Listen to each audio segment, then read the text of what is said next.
आज हम आपके लिए श्री गणेश के चौथे अवतार की पौराणिक कथा लाए हैं। गणपति बप्पा का चौथा अवतार गजानन है। इनका जन्म लोभासुर नाम के एक दैत्य से देवताओं को मुक्ति दिलाने के लिए हुआ था।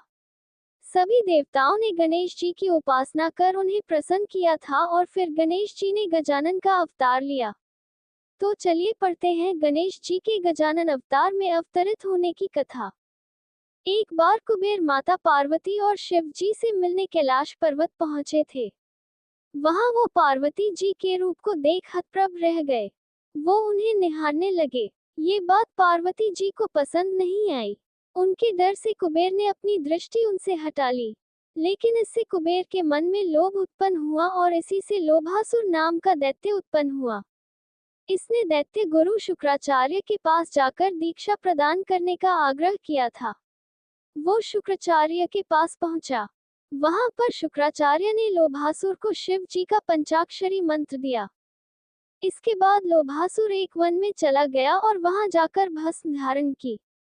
उसने अन्न जल त्याग दिया। वो शिव जी के ध्यान में लग गया और पंचाक्षरी मंत्र का जाप करने लगा।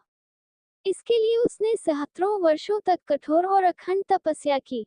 उसकी तपस्या से खुश होकर शिव जी उसके समक्ष प्रकट हुए। उन्होंने उससे वर मांगने को कहा।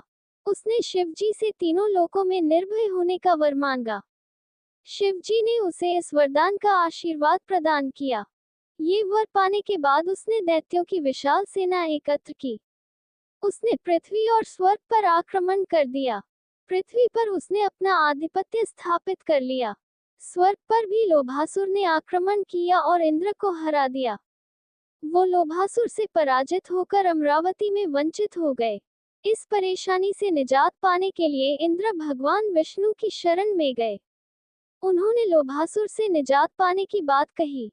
विष्णु जी ने लोभासुर के साथ युद्ध किया, लेकिन उसे मिले वरदान के चलते श्री हरि पराजित हो गए। इससे लोभासुर का अहंकार बढ़ गया। उसने शिव जी को भी कैलाश को छोड़ने के लिए कहा। उसने कहा कि अगर उन्होंने कैलाश नहीं छोड़ा तो वो युद्ध करेगा। वरदान शिव जी ने ही दिया था और वो मजबूर थे। वो विवश होकर कैलाश से गणेश जी के पास पहुंचे।